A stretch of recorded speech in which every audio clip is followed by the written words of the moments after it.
como tú. Perdona, perdona, No Pedro. te preocupes. Gracias. No, y preguntarte, Candidato por el partido para la presidencia. qué Pero bien, hay un presidente, es un partido institucional con autoridades independientes. Yo soy simplemente un militante y me han pedido que sea vocero del PLP. Gracias, Wilder. perfecto, Pedro, y te felicito.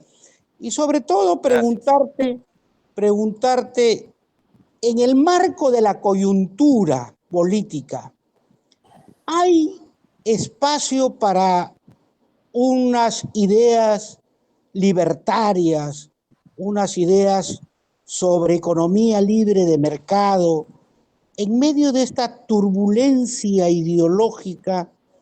¿Crees que puede haber alguna luz al final del túnel en base a esa hermosa palabra que es la libertad? Extraordinaria pregunta, Wilder. Especialmente en la coyuntura que estamos viviendo, hoy más que nunca, la palabra libertad tiene una vigencia, porque libertario o liberal esencialmente consiste en que cada ser humano sea protagonista de su propio destino. Y eso está profundamente calado en el peruano. Somos el país más emprendedor del mundo. Y hablemos concretamente del empresario, comerciante de Juliaca, de Unicachi en Puno, que tienen su emporio comercial no solamente en Puno, en Arequipa, acá en el cono norte de Lima, los empresarios de Unicachi son los más capitalistas del Perú. Pretender imponerles la acción del Estado a ellos es un cuento chino. Entonces, lo que hay que hacer en el Perú esencialmente es utilizar la herramienta del capitalismo popular para vencer la pobreza. Y eso es lo que está entre manos hoy en día.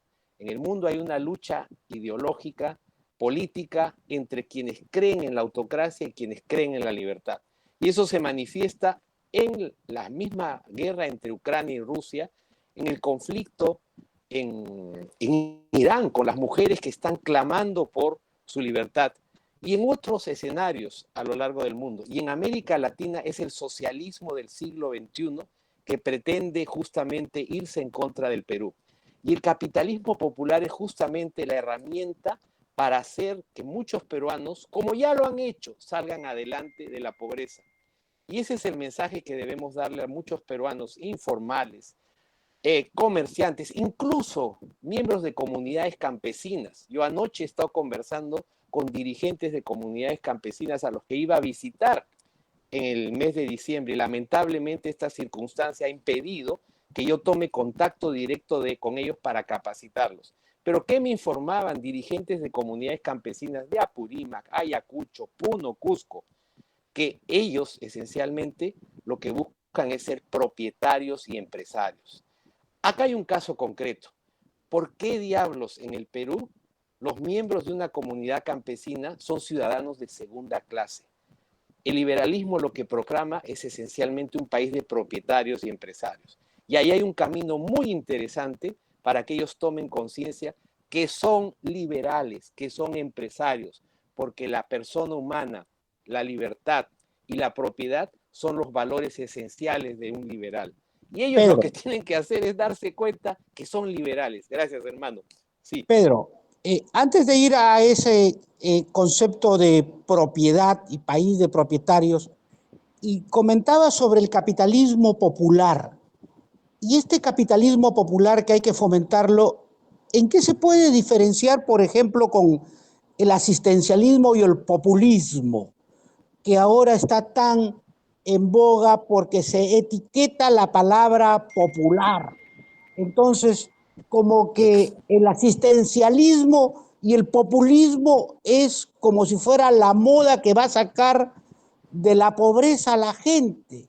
Y ahora se habla de capitalismo popular. ¿Cuáles son esas matices, esas diferencias? Exacto, mira, la palabra popular lo que esencialmente es llegar a justamente a aquellos peruanos que están al margen del Estado. Y más que estar al margen del Estado, el Estado les hace la vida imposible.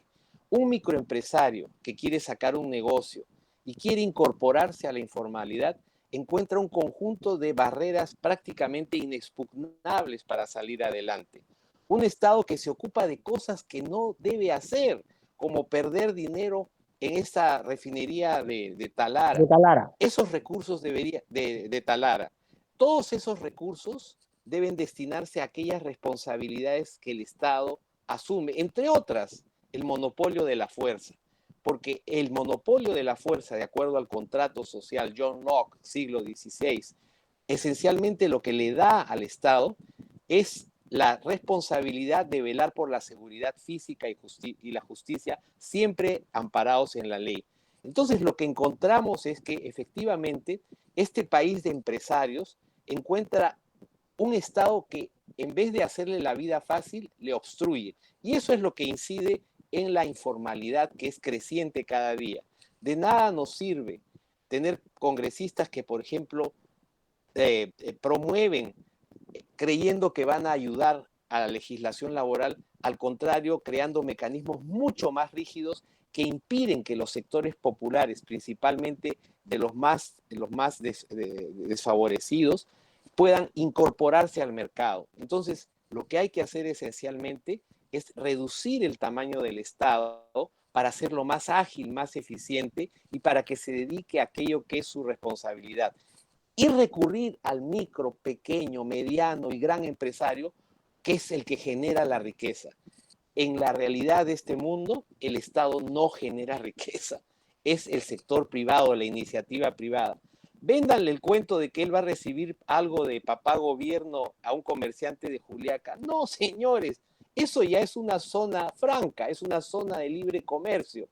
Cuando les ponemos esos impuestos o esos requerimientos laborales tan estrictos y completamente divorciados de la realidad, es una barrera prácticamente infranqueable para esos peruanos emprendedores. Ese es el cariz que tiene, recurrir al capitalismo popular justamente como herramienta para generar riqueza. Ahora, Pedro, entre aquellos peruanos que están abandonados. Sí. Pero fíjate la gran contradicción en la que está el Perú.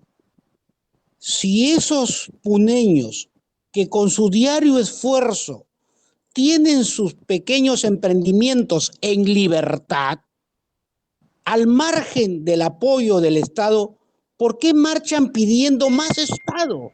¿Por qué marchan pidiendo más socialismo? ¿Por qué marchan pidiendo al final esa esclavitud económica cuando ellos son libres de sus propios negocios? Excelente pregunta. Es que los políticos que creemos en la libertad hemos estado perdiendo la lucha ideológica por walkover.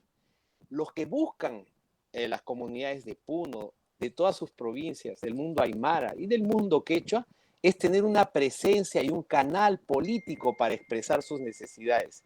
Y hay que reconocer que los únicos que entran a la cancha son los rojos, son los que vienen con sus ideas socialistas. Y ellos, como no tienen otro canal, recurren a ellos, efectivamente. Entonces, ese es el reto de los liberales hoy en día, de quienes creemos en la libertad y la democracia. Entrar a la cancha política para hacer que esos peruanos se den cuenta que ellos son liberales, pero no tienen otro canal político para participar, para ser escuchados. Lo que está detrás de estas marchas efectivamente es el G2 cubano, no hay que engañarnos. Hay grupos radicales, todos los rojos se han unido, pero también hay que escuchar a esas voces que no tienen quien los escuche. Hay que buscar protagonistas entre ellos mismos, es decir, ser la voz de quienes no tienen voz. Y muchos peruanos, lamentablemente, no han sido escuchados. Hay que reconocer que desde una óptica limeña, desde esa burbuja limeña, no hemos escuchado el sentir de estos peruanos que han estado al margen, de alguna manera, por esa ausencia y la ineficiencia del Estado.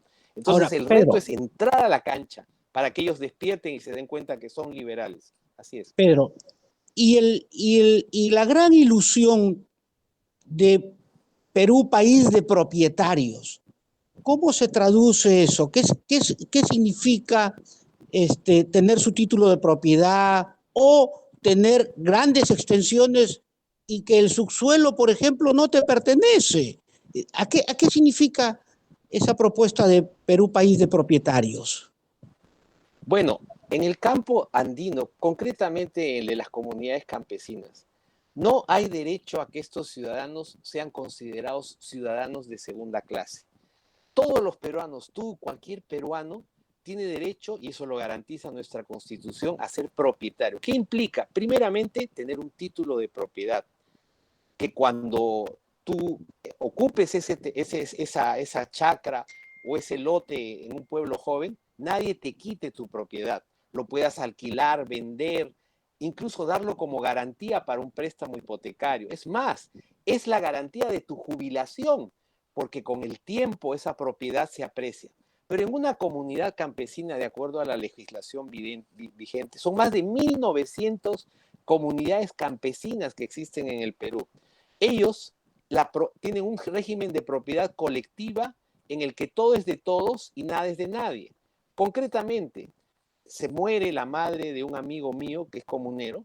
Él de pequeño trabajaba en la chacra de su madre, se vino de migrante a Lima, ocuparon, te voy a decir el nombre después porque lo conoces, fue un dirigente de Pampas de Pampas de San Juan, salió de la pobreza con su esfuerzo, su madre muere, él quiere heredar la propiedad que su madre ha trabajado toda su vida. No puede, porque es una entidad privada, pero con un régimen en el que la propiedad es de todos y es de nadie. Ese lote que su madre trabajó toda su vida regresa a la comunidad. ¿Hay derecho a que estos ciudadanos no puedan ejercer ese derecho a la propiedad? Claro que Esa no. es la causa de muchos de los males. Por eso es que necesitamos urgentemente una reforma que vaya a la raíz de estos problemas, en los que ellos son ciudadanos de segunda clase porque no pueden ejercer el derecho a la propiedad.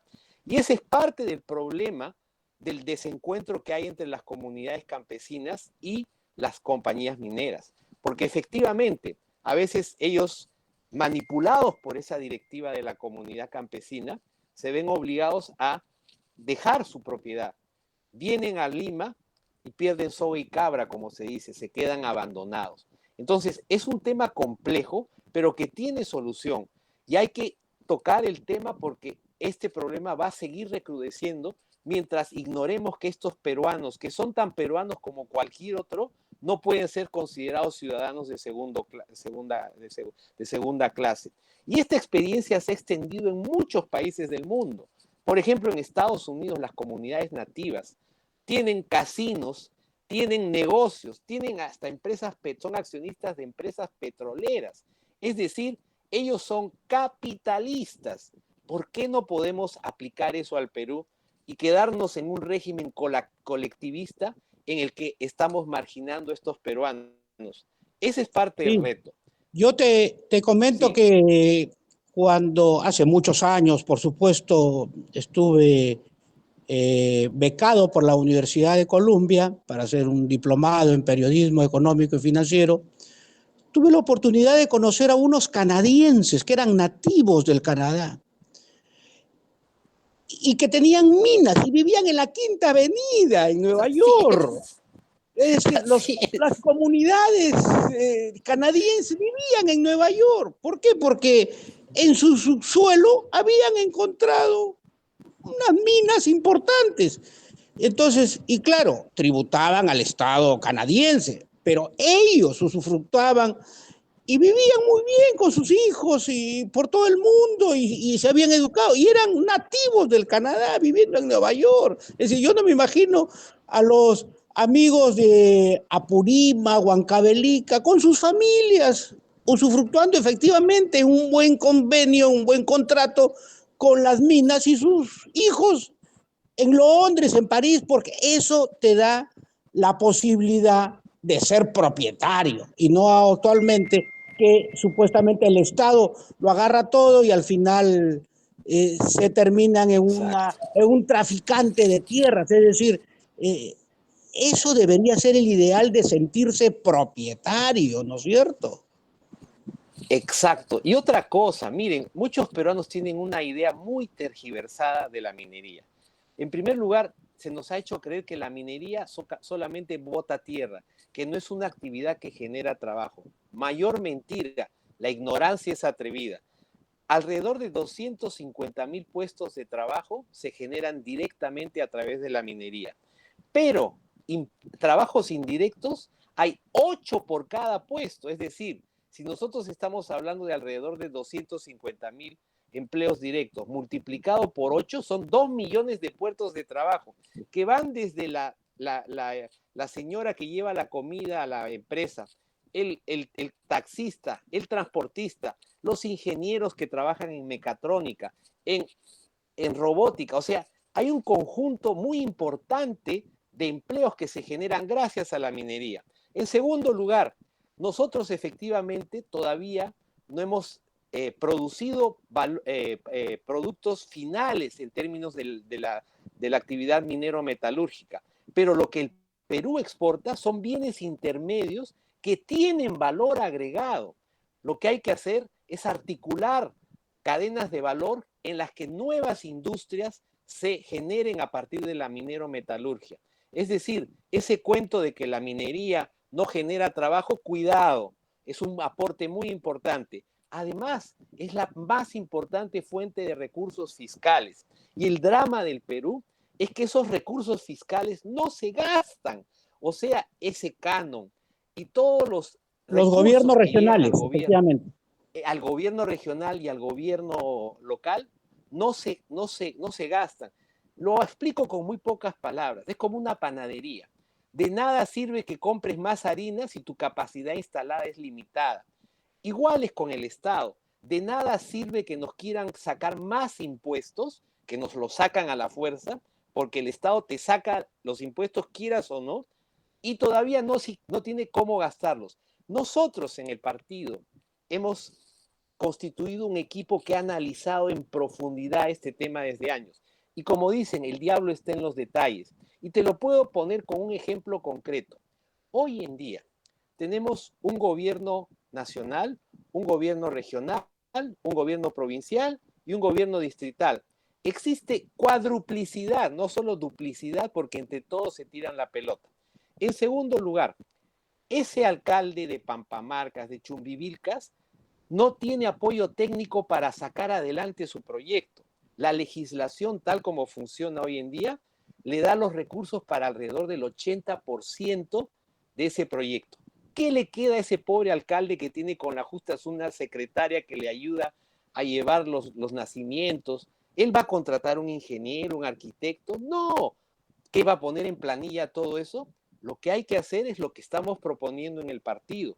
Las 5 macroregiones transversales con una región metropolitana y expertos a nivel de gobierno macrorregional. De modo que si ese alcalde quiere sacar una escuela, va al gobierno macrorregional donde están los ingenieros expertos, le hacen el estudio técnico, le aplican el PMO, que es el Project Management Office, una oficina de gestión de proyectos, y le sacan adelante ese proyecto a ese humilde alcalde. Entonces el alcalde tiene que ser un gestor, pero tiene que recibir ese apoyo para que pueda gastar de manera efectiva y eficiente. Esto en términos técnicos es una estructura que utilizan las universidades. En una universidad existe el departamento de biología, de matemáticas, y las facultades piden a ese experto para que dé las clases. Esto se llama una estructura matricial. Eso es lo que hay que aplicar, entre otras cosas, para que el Estado funcione. Cuando proponemos, por ejemplo, esas 5 macroregiones, tiene toda una lógica de integración del Perú. Hoy estamos ante un drama porque nos quieren cercenar el sur del Perú, justamente porque el sur del Perú ha sido abandonado por el Estado. No tenemos la infraestructura necesaria para que esos campesinos lleven sus productos al puerto y del puerto los lleven al mar. Por eso es que esta propuesta, por ejemplo, que es simplemente una propuesta analizada con criterio geopolítico, económico, histórico, nos permita llevar los productos del Ande al mar y del mar al mundo, porque geopolíticamente a través del mar nosotros podemos llegar a más de 3.000 millones de consumidores del arco del Pacífico. Entonces, todo ese reto que tenemos es un mensaje de optimismo, porque tenemos un país increíble, maravilloso, y justamente esos recursos que tenemos no son suficientes, pero pueden ser una palanca muy interesante para salir del subdesarrollo, con los recursos mineros, metalúrgicos, el oro, el litio.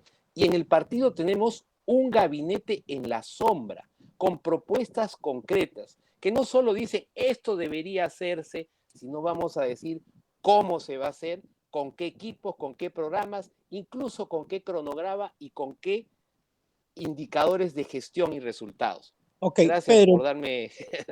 Sí. Pedro, entonces yo diría que si hablamos de refundación del Perú que habla la izquierda, esa refundación basada todavía en el odio, el racismo, en el divisionismo, esta podría ser una refundación llena de tecnología, llena de metodologías para poder enganchar al Perú en un mundo más competitivo. Es decir, esto sería una refundación basada en la tecnología y en la ciencia y no en esos odios y en esos racismos de la izquierda, ¿o no?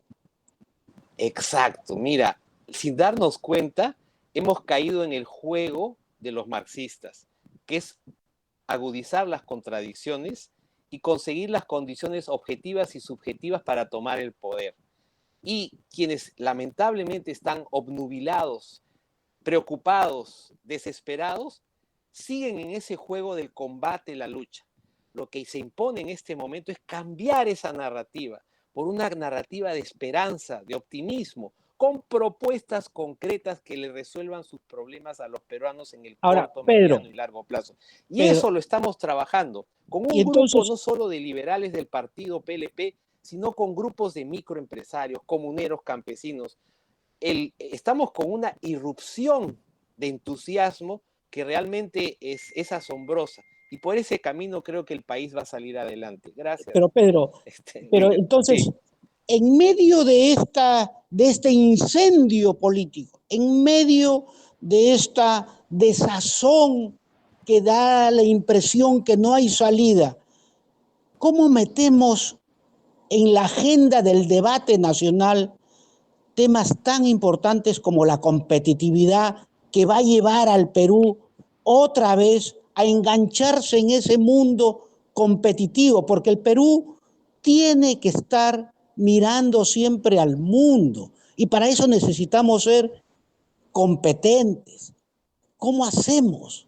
Es Ex, decir, ex, hay esperanza porque yo sí creo que nuestros niños, nuestros jóvenes tienen que ser educados para competir en el mundo, no competir en el Perú, no competir en Chiclayo, en Piura, en Huancavelica, en el Cusco, sino que nuestros hijos tienen que tener una formación para estar en Frankfurt, en Londres, en Nueva York. Es decir, ese es el ideal de país que hay que construir y alguien tiene que pensarlo, por favor. Y el Partido Libertario está en esos horizontes, por decirlo de alguna manera. Estamos imbuidos desde hace años. Yo tuve el privilegio de trabajar en el primer estudio de competitividad para los países andinos con Michael Porter y Jeffrey Sachs desde Harvard. Pero hay acá un concepto que es fundamental. Cuando se habla de la competitividad de un país, esencialmente se está hablando de la productividad. Cuidado, no es producción, es productividad. Y el concepto es muy simple, es cuánto yo produzco por hora de trabajo, cuánto yo produzco por un año de trabajo. No es lo mismo producir un escritorio al mes que producir 100 escritorios al mes. No es lo mismo producir 1000 escritorios que producir 100. Es decir, cuánto valor yo genero por cada hora de trabajo. Eso es lo que define si un país es próspero o es un país subdesarrollado. Ese concepto tenemos que introducirlo en la mentalidad del emprendedor, del empresario peruano, porque eso es lo que marca la diferencia entre un país rico y un país pobre. Y nosotros, todos esos estudios de la teoría del crecimiento económico, los hemos recogido en los llamados pilares de la competitividad. ¿Y qué cosa es competitividad esencialmente? Son los factores de las políticas públicas que inciden en la productividad. ¿Qué cosas? Están instituciones infraestructura, el marco macroeconómico, está en la ciencia y la tecnología con las tecnologías de la transformación digital, está el capital humano, salud, educación, están los mercados de factores, cuando funciona una economía de mercado, cuando hay un mercado laboral flexible, el tamaño del mercado, porque no es lo mismo producir para 32 millones que producir para 3.000 millones de consumidores. Todos estos factores vinculados al entorno donde se desarrollan los negocios, la innovación, esos 12 pilares que los hemos decantado en nuestra propuesta de gobierno son, digamos, los caminos que nos van a conducir a ser un país más productivo, un país más competitivo. Ahora, estos factores se interrelacionan entre sí. No es yo escucho gente que dice, solo la educación salvará al Perú. ¡Cuidado! Si nosotros tenemos un educando de Loreto que le demora 6 horas en llegar a su escuela y 6 horas en regresar, le falta infraestructura. Es decir, solo educación no sirve. Necesitamos, además de educación, infraestructura. Si tenemos un estudiante que está mal comido, enfermo, ¿qué clase va a poder aprender? Si tenemos como en Puno, 75% de los niños con malaria por falta con carencias de hierro. Si tenemos ese estado con estas falencias, no vamos a poder ser un país más productivo. Entonces, lo que hay que hacer no es malaria, perdón, es Anemia. Exacto. Anemia. Exacto. Entonces, la salud incide en la educación, la infraestructura incide en la educación. Entonces, nuestro programa lo que va a hacer es justamente incidir en estos factores clave de la productividad. En el corto plazo hay que echar a andar inmediatamente en los motores de la economía. ¿Cómo? Generando estabilidad jurídica, estabilidad política. De ahí echar a andar el motor de la minería y la metalurgia, la agroexportación, la industria, los servicios. Hay gente que no sabe que los servicios tienen un potencial extraordinario. Yo he sido testigo de cómo ingenieros de la UNI, de la Católica, han exportado servicios de robótica, de mecatrónica a países del África, de Europa, del Asia. Entonces, eso se activa inmediatamente, pero paralelamente incidimos en estos llamados 12 pilares de la competitividad. Y acá estamos en el PLP con las puertas abiertas no solamente a los liberales, sino a aquellos peruanos que no se han dado cuenta que creen en la libertad, porque tenemos un país extraordinario y estamos en una época histórica donde tenemos que entrar a la cancha política, porque como tú bien has dicho, si no entramos vamos a perder por walkover y estamos en el riesgo de perder a nuestro país. Y hay que hacerlo con inteligencia. Esa reflexión que yo te he escuchado es muy, muy aguda. Hay personas que creen que buscando los extremos, nosotros vamos a poder conseguir cierta estabilidad hasta que vengan las elecciones. Cuidado, vamos a caer justamente en agudizar las contradicciones y construir un escenario más polarizado que justifique incluso la acción de estos radicales que están tratando de llevarse en peso al país.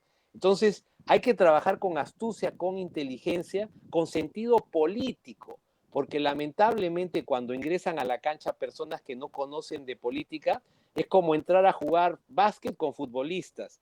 Los futbolistas serán extraordinarios jugando fútbol, pero cuando los metes a una cancha de básquet o a una pista de ballet, no funcionan.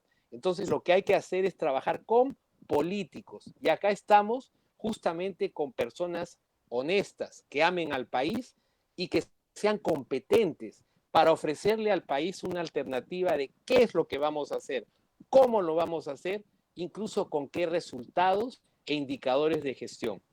Eso es lo que está detrás del PLP y el grupo de partidos que se están incorporando de manera creciente, no solamente con los jóvenes que están dispersos por todo el Perú, sino con comuneros campesinos, con microempresarios, con informales, con profesionales. Acá un saludo para mis arquitectos patriotas, los ingenieros patriotas. Hay un grupo extenso de profesionales, comuneros. Estamos en una crisis de crecimiento justamente por el entusiasmo, porque somos mayoría los que tenemos fe y optimismo en el Muy Perú. bien. A estos Pedro, rojos hay que decirles, váyanse a Venezuela si quieren sacar adelante su socialismo del siglo claro, XXI. Gracias. A Cuba, Nicaragua. Ahí Bueno, está, como el mensaje de Mario, ¿no? De Mario claro, Vargas Llosa. Sí. Pedro, quería preguntarte, ¿cuándo estarás por la región Lambayeque, por Chiclayo, por Ferreñafe? ¿Todavía no tienes programado un viaje por esta zona del norte? En eso estamos. Yo tenía programado un recorrido justamente por Apurímac, Ayacucho, Cusco, Puno, pero estos bloqueos me dejaron en el aire. Claro. Entonces, dimos prioridad justamente al sur del Perú, que ha sido, digamos, la zona más álgida de abandono por parte del Estado. Pero bueno, muy Entonces, bien. yo espero confirmarte en unas semanas cuándo estaremos por tu tierra. Yo feliz de la vida, Pedro, de tenerte acá y a ver si estamos también en el estudio. Para terminar, Excelente. porque ya producción me hace las indicaciones Gracias. para poder terminar tus palabras finales. Entonces, tú eres optimista, ¿no es cierto? Por lo menos desde el Súper punto de vista, optimista. desde el punto de vista ideológico de los ideales, hay luz al final del túnel porque hay una serie de propuestas en base de esa hermosa palabra libertad, ¿no es cierto? Exacto, Wilder. La libertad es el fundamento del progreso. No existe un país donde el socialismo haya funcionado. Yo no les pido dos a esos amigos que todavía creen en esas ideas. El fundamento del progreso está en las ideas de la libertad. Y eso lo vamos a traducir en propuestas concretas en las que los peruanos tengan el optimismo para que vean a sus hijos con un destino en su propia patria. Tenemos un país extraordinario, maravilloso, pero a los peruanos nos toca entrar a la cancha. Y los invito a unirse a nuestra cruzada por la libertad, inscribiéndose en el Partido Libertario Peruano o en los partidos que justamente están aglutinándose en torno al PLP. Nuestras puertas están abiertas a todos los liberales y a todos los peruanos que no se han dado cuenta que son liberales, porque ellos son los protagonistas de su propio destino. Y eso es una de las cosas más maravillosas que hay de la existencia del ser humano. Date cuenta, un creyente, Dios te ha creado, Wilder, único en la historia de la humanidad. No va a haber ni ha habido otro Wilder como tú. Así Para un es. agnóstico es también un acto de asombro, y hasta para una persona que no cree en Dios. Y esa es la esencia de la libertad y la esencia del liberal. Y por eso los invitamos a los peruanos a unirse a nuestra causa, Sí. sumando fuerzas, sumando talentos para sacar adelante nuestro país. ¡Viva Yo, la yo, libertad! ¡Viva el bueno, Perú! muy bien. Solo para comentarte brevísimamente Sí, unos debates en la década del 80 que dábamos con los rojos y yo le decía a los rojos, mira, nacemos libres y las palabras que uno aprende de niño, lo primero que aprende es mi papá, mi mamá, mi teta, o sea, mío, no de la sociedad, no del socialismo. Lo primero que aprende el niño es mío, mi propiedad, mi papá, mi exacto. mamá, mi teta. No está aprendiendo, no está diciendo los papás de todos, pero en fin, esa era una Y pequeña... además hay otra cosa que le dice la mamá. Tu libertad tiene un límite que es la libertad del otro. No puedes pegar a tu hermanito, no puedes Así hacer es. algo exacto. Y es un régimen donde coexisten la tolerancia, el amor al prójimo a través de una colaboración voluntaria. Yo preocupándome por generar riqueza, estoy contribuyendo al bien de la sociedad, generando inversión, trabajo, incluso impuestos, para que ese Estado se ocupe de aquellas cosas que debe ocuparse. Esa es la Así es. esencia del liberalismo y en esa lucha estamos, Wilder. Muy bien. Gracias, Pedro, por habernos acompañado. Me voy, son las 11 de la mañana. Vamos a un corte Gracias. y Saludos a mis retornamos. liberales de todo el Perú. Un abrazo. Gracias, Pedro. Gracias. Gracias. Vamos a un corte y retornamos.